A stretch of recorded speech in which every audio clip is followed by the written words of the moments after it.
ಸೇರಿ ಬಂದಿರುವ ಎಲ್ಲ ದೈವ ಜನರಿಗೂ ಮತ್ತು ಇಲ್ಲಿ ವೇದಿಕೆ ಮೇಲಿರುವಂಥ ಬೆಂಗಳೂರಿಂದ ಬಂದಿರುವಂಥ ನಾಡಿ ಸಂಸ್ಥೆಯ ಹಿರಿಯರು ಮತ್ತು ಪೃಥ್ವಿರಾಜ್ ಅವರು ಮತ್ತು ನಾಮದೇವಯ್ಯನವರು ಮತ್ತು ಇಲ್ಲಿ ಬಂದಿರುವ ಎಲ್ಲ ಸೇವಕರಿಗೆ ತಂದೆ ಕುಮಾರ ಪರಿಶುದ್ಧಾತ್ಮ ತ್ರೈಕ ದೇವರ ನಾಮದಲ್ಲಿ ನನ್ನ ವಂದನೆಗಳು.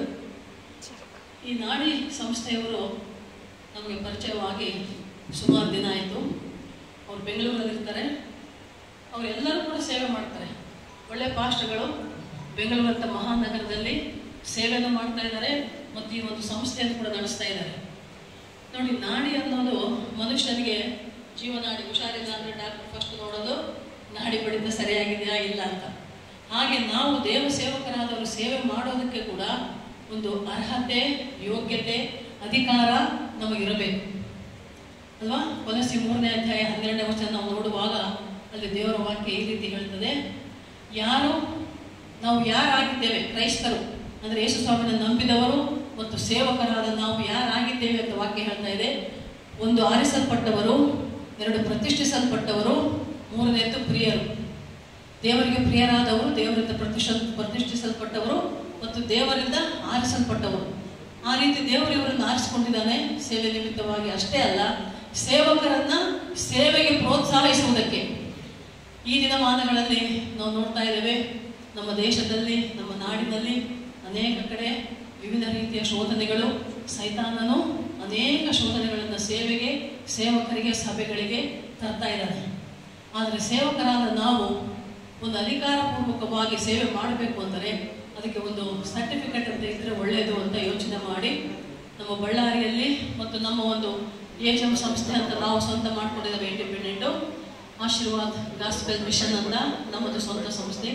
ದೇವರು ದರ್ಶನ ಕೊಟ್ಟು ಸೇವೆ ಮಾಡುವುದಕ್ಕೆ, ಗ್ರಾಮೀಣ ಸೇವೆಗೆ ದೇವರು ನಮ್ಮನ್ನು ಕರೆದಿದ್ದಾನೆ. ಭಾರತ ದೇಶದಲ್ಲಿ ನೇಪಾಳ ದೇಶದವರೆಗೆ ದೇವರು ನಮ್ಮನ್ನು ಕರೆದುಕೊಂಡು ಹೋಗಿದ್ದಾನೆ. ಸುಮಾರು 536 ಹಳ್ಳಿಗಳಿಗೆ ಸುಮಾರು ಸಾರಿದ್ದೇವೆ. 127 ವರ್ಷಿಪ್ ಸೆಂಟರ್ಸ್ ಇದೆ.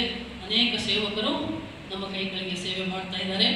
ದೇವರು ಆರಿಸಿಕೊಂಡದ್ದು ನಾವಲ್ಲ, ದೇವರು ನಮಗೆ ದರ್ಶನ ಕೊಟ್ಟ. ದೇವರು ಕೊಟ್ಟಂಥ ದರ್ಶನ 2 ತಿಮೋಥೆಯ 2ನೇ ಅಧ್ಯಾಯ 2ನೇ ವಚನ ಏನಂದರೆ, ಸುವಾರ್ತೆ ಸಾರಬೇಕು, ಸಭೆಗಳನ್ನು ಕಟ್ಟಬೇಕು, ಸೇವಕರನ್ನು ಎಬ್ಬಿಸಬೇಕು. ಈ 3 ಅಂಶಗಳನ್ನು ನಾವು ತಿಳಿದುಕೊಂಡು ದೇವರು ಕೊಟ್ಟಂಥ ನಮ್ಮ ದರ್ಶನದ ಮುಖಾಂತರ ಸೇವೆ ಮಾಡ್ತಾ ಇದ್ದೇವೆ. ಆ ರೀತಿ ಇರುವಾಗ ನಮ್ಮ ಸೇವಕರಿಗೆ ಮತ್ತು ನಮ್ಮ ಬಳ್ಳಾರಿ ಇರುವಂಥ ಕೆಲವು ಸೇವಕರು, ಕೆಲವರು ಇಂಡಿಪೆಂಡೆಂಟ್ ಸೇವೆ ಮಾಡ್ತಾ ಇದ್ದಾರೆ, ಕೆಲವು ಸಂಸ್ಥೆಗಳಲ್ಲಿದ್ದಾರೆ. ಆದರೂ ಕೂಡ ಅವರಿಗೆ ಒಂದು ಅಧಿಕಾರಪೂರ್ವಕವಾದ ಸರ್ಟಿಫಿಕೇಟ್ಗಳು ಅಂತ ಇಲ್ಲ. ಅದಕ್ಕಾಗಿ ನಾವು ಅಯ್ಯನವರನ್ನು ಕೇಳಿದಾಗ ಮಾಡೋಣ, ಅದಕ್ಕೇನಂತೆ ಸರ್ಟಿಫಿಕೇಟ್ಸ್ ಮಾಡಿಕೊಡೋಣ, ಸೇವೆಗೆ ಯಾರು ಕೂಡ ನಮಗೆ ಅಡ್ಡಿ ಆತಂಕ ಉಂಟು ಮಾಡದಂತೆ ನಾವು ಸೇವೆ ಮಾಡುವಾಗ ನಮಗೆ ಬೈಬಲಲ್ಲೇ ದೇವರ ವಾಕ್ಯನೇ ನಮಗೆ ಕೊಟ್ಟಂತ ಆಜ್ಞೆ, ಲೋಕದ ಕಟ್ಟ ಕಡೆಗೆ ಹೋಗಿರಿ, ನಂಬಿ ದೀಕ್ಷಾ ಸ್ನಾನ ಹೊಂದುವವರಿಗೆ ಶಿಷ್ಯರನ್ನಾಗಿ ಮಾಡಿರಿ ಅಂತ ದೇವರು ಕೊಟ್ಟಿದ್ದಾರೆ. ನಮಗೆ ಸೇವೆ ಹಳ್ಳಿಗೆ ಹೋದಾಗ ಬಹಳ ಅಬ್ಜೆಕ್ಷನ್ ಮಾಡ್ತಿದ್ರೆ, ಯಾರಯ್ಯ ನೀವು ಯಾಕೆ ಬಂದ್ರಿ, ನಮ್ಮ ಊರಿಗೆ ಬರಬೇಡ್ರಿ, ಬಂದರೆ ಕಾಲು ಮುರಿತೀವಿ, ಸಾಯಿಸ್ತೀವಿ, ಹೊಡಿತೀವಿ, ಬಡಿತೀವಿ ಅಂತ. ಆಗ ನಮ್ಮ ಅಯ್ಯವರು ನಾವು ಹೇಳ್ತಾ ಇದ್ದ ಒಂದೇ ಮಾತು, ನಮಗೆ ನಮ್ಮ ಸ್ವಾಮಿ ಕಳಿಸಿದ್ದಾನೆ ಅಂತ. ಯಾವ ಸ್ವಾಮಿ? ಆ ಸ್ವಾಮಿನ ಕರ್ಕೊಂಡು ಬರ್ರಿ ಅನ್ನೋರು ಹಳ್ಳಿ ಜನರು. ನಮಗೆ ಕಳಿಸಿದ ಸ್ವಾಮಿ ಯಾರು? ಯೇಸು ಸ್ವಾಮಿ ಅಂತ ಹೇಳಿ ನಾವು ಬೈಬಲ್ ವಾಕ್ಯದ ಪ್ರಕಾರ ನಾವು ಜೀವಿಸ್ತಾ ಇದ್ದೇವೆ, ಸುವಾರ್ತೆ ಸಾರ್ತಾ ಇದ್ದೇವೆ. ಮತ್ತು ನಮ್ಮೊಂದಿಗೆ ಇರುವವರಿಗೆ ಯಾವುದೇ ರೀತಿ ತೊಂದರೆ ಆಗಬೇಕು ಅನ್ನೋದು ನಮ್ಮ ಆಸೆ, ಆಕಾಂಕ್ಷೆ. ನಾವು ಇರಲಿ ಬಿಡಲಿ, ಈ ಲೋಕದಲ್ಲಿ ಇರಲಿ ಬಿಡಲಿ, ಬಳ್ಳಾರಿಯಲ್ಲಿ ಇರಲಿ ಬಿಡಲಿ, ಬೆಂಗಳೂರಲ್ಲಿ ಇರಲಿ ಬಿಡಲಿ, ದೇವರ ಸೇವೆ ನಿತ್ಯ ನಿರಂತರವಾಗಿ ಸಾಗಬೇಕು ಅನ್ನೋದೇ ನಮ್ಮ ಆಸೆ, ಆಕಾಂಕ್ಷೆ. ಅದಕ್ಕಾಗಿ ಈ ರೀತಿ ನಾಡಿ ಸಂಸ್ಥೆಯವರ ಮುಖಾಂತರ ನಾವು ನೋಡಿದಾಗ ದೇವರು ಒಂದು ಒಳ್ಳೆಯ ಅವಕಾಶವನ್ನು ಕೊಟ್ಟ ನಮಗೆ. ಆ ರೀತಿಯಲ್ಲಿ ನಮ್ಮಲ್ಲಿರುವಂಥ ಕೆಲವರಿಗೆ ಸೇವೆ ಮಾಡುವುದಕ್ಕೆ ಪಾಸ್ಟರ್ಗಳಾಗಿ, ಸುವಾರ್ತಿಕರಾಗಿ ಮತ್ತು ವಿಶೇಷವಾಗಿ ವಿವಾಹ ನಡೆಸೋದು ಅದು ಒಂದು ದೊಡ್ಡ ಕಾರ್ಯ. ನಮ್ಮ ಕ್ರೈಸ್ತರಲ್ಲಿ ಯಾರು ಬೇಕಾದರೂ ಮದುವೆ ಕಾರ್ಯಗಳು ಮಾಡೋ ಹಾಗಿಲ್ಲ, ಅದಕ್ಕೆ ಅಧಿಕಾರಪೂರ್ವಕವಾಗಿಯೇ ಮಾಡಬೇಕು ನಾವು. ಹಾಗೆ ಕೆಲವರಿಗೆ ಮ್ಯಾರೇಜ್ ಲೈಸೆನ್ಸ್ ಕೂಡ ಕೊಡ್ತಾರೆ. ಇವ್ರದ್ದು ಇಂಟರ್ನ್ಯಾಷನಲ್ ಸಂಸ್ಥೆ ಇದು, ನಾಡಿ ಅಂತ, ನ್ಯೂ ಅಪೋಸ್ಟಲಿಕ್ ಡಿವೈನ್ ಇಂಟರ್ನ್ಯಾಷನಲ್ ಅಂತ, NADI, ನೀವು ನಾಡಿ ಅಂತ. ಇದು ಒಳ್ಳೆ ಕಾರ್ಯ ಮಾಡ್ತಾ ಇದೆ ಮತ್ತು ನಮಗೆ ಪರಿಚಯ ಆದಾಗಿಂದ ತುಂಬಾ ನಾವು ಸಂತೋಷವಾಗಿದ್ದೇವೆ. ಅವರ ಜೊತೆಗೆ ಬೆಂಗಳೂರಲ್ಲವರ ಸಭೆಗಳಿಗೆಲ್ಲ ಹೋಗಿದ್ದೇವೆ, ಸೇವೆ ನೋಡಿದ್ದೇವೆ, ವಾಕ್ಯೋಪದೇಶ ಮಾಡಿದ್ದೇವೆ. ದೇವರು ಒಂದು ಒಳ್ಳೆ ಸಂಬಂಧವನ್ನು ನಮ್ಮ ಮಧ್ಯದಲ್ಲಿ ಇಟ್ಟಿದ್ದಾನೆ. ಆ ರೀತಿಯಾಗಿ ನಾವು ನೋಡುವಾಗ ಈಗ ನಮ್ಮೊಂದಿಗೆ ಬಂದಂಥ ಇವರನ್ನು ಪರಿಚಯ ಮಾಡಿಸಿ ಅವರಿಗೆ ಸ್ವಾಗತ ಮತ್ತು ಸನ್ಮಾನ ಮಾಡ್ತೇವೆ. ದೇವರಿಗೆ ಸ್ತೋತ್ರ. ಮೊದಲನೇದಾಗಿ ಈ ಒಂದು ನಾಡಿ ಸಂಸ್ಥೆಯ ಫೌಂಡರ್ ಮತ್ತು president right reverend bishop Samuel ಅಯ್ಯನವರಿಗೆ ನಮ್ಮ ನಾಮದೇವ್ ಅಯ್ಯನವರು ಗಾರ್ನೆಟ್ ಮಾಡ್ತಾರೆ, ಶಾಲೆ ಹಾಕ್ತಾರೆ.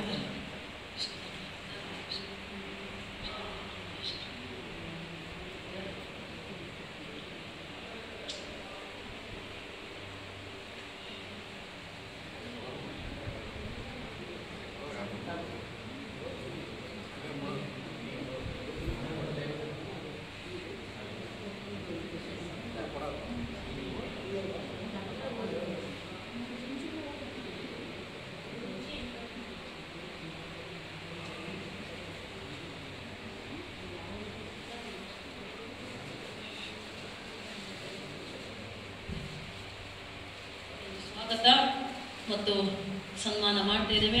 ದೇವರ ವಾಕ್ಯ ಹೇಳ್ತದೆ, ದೇವರ ಸೇವಕರನ್ನ ಸನ್ಮಾನ ಮಾಡುವುದು ದೇವರಿಗೆ ಮಹಿಮೆಕರವಾದದ್ದು.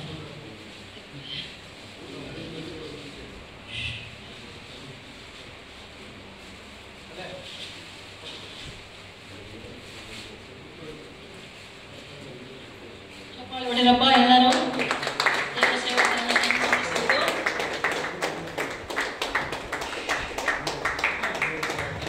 ಆನಂತರ ನೆಕ್ಸ್ಟು ರೆವರೆಂಡ್ ಡಾಕ್ಟರ್ ಬಾಬು ಪೀಟ್ರಯ್ಯನವರು ಈ ಒಂದು ಸಂಸ್ಥೆಗೆ ಸೆಕ್ರೆಟರಿ ಆಗಿದ್ದಾರೆ. ಅವರಿಗೆ ನಮ್ಮ ಮಧ್ಯದಲ್ಲಿ ಇರುವಂಥ ರಾಮಯ್ಯ ಬರಬೇಕು, ಜಾನ್ ರಾಮಯ್ಯ ಸನ್ಮಾನ ಮಾಡಬೇಕು.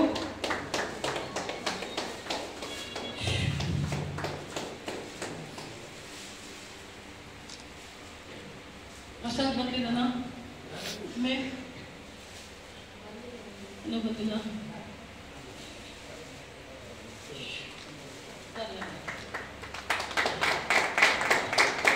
ನೆಕ್ಸ್ಟು ರೆವರೆಂಡ್ ಡಾಕ್ಟರ್ ಎಂ ಸುಂದರಯ್ಯನವರು, ಅವರು ಈ ಒಂದು ಸಂಸ್ಥೆಗೆ ಚೇರ್ಮನ್ ಆಗಿದ್ದಾರೆ. ಅವರಿಗೆ ಬಾಬು ಸನ್ಮಾನ.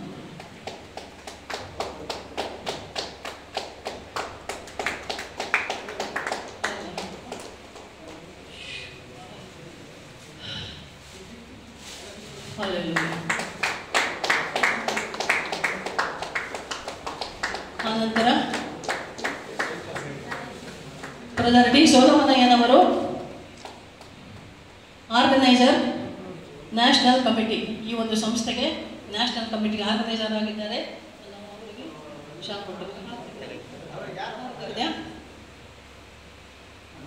ಪೃಥ್ವಿರಾಜಯ್ಯನವರು ಸನ್ಮಾನ ಮಾಡಬೇಕಂತ ಕೇಳ್ಕೊಳ್ತಾ ಇದ್ದೇನೆ. ಸೋಲಮನಯ್ಯನವರಿಗೆ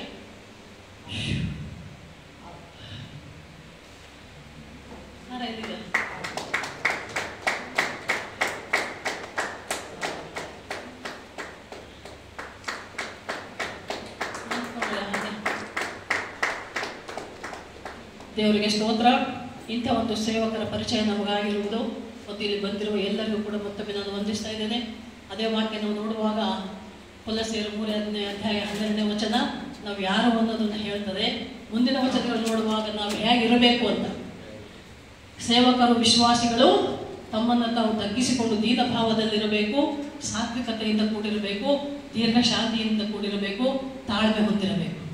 ಈ ಗುಣಲಕ್ಷಣಗಳ ಸ್ವಭಾವ ಇಲ್ಲ ಅಂದರೆ ಅವನೊಬ್ಬ ಕ್ರೈಸ್ತನೂ ಅಲ್ಲ, ಸೇವಕನೂ ಅಲ್ಲ. ದೇವರಿಗೆ ಸ್ತೋತ್ರ. ನಮ್ಮನ್ನು ನಿಮ್ಮನ್ನು ಮತ್ತು ಈ ಒಂದು ಕಾರ್ಯಕ್ರಮವನ್ನು ಮುಂದೆ ದೇವರು ಆಶೀರ್ವದಿಸಲಿ. ನಿನ್ನೆಯಿಂದ ತುಂಬ ಹುಷಾರಿಲ್ಲ, ನಿನ್ನೆ ಬೆಳಗ್ಗೆಯಿಂದ ತುಂಬಾ ಹುಷಾರಿಲ್ಲ, ಫುಲ್ಲು ಜ್ವರ. ಕಾರ್ಯಕ್ರಮ ಹಮ್ಮಿಕೊಂಡಿದ್ದೇವೆ, ಬರಲೇಬೇಕು. ಪರಿಶುದ್ಧಾತ್ಮ ದೇವರು ಎಬ್ಬಿಸಿ ಕರ್ಕೊಂಡ್ಬಂದಿದ್ದಾನೆ. ದೇವರಿಗೆ ಸ್ತೋತ್ರ. ನಿಮಗೆಲ್ಲರಿಗೆ ನನ್ನ ವಂದನೆಗಳು. ದೇವರ ಪರಿಶುದ್ಧ ನಾಮಕ್ಕೆ ಸ್ತೋತ್ರ.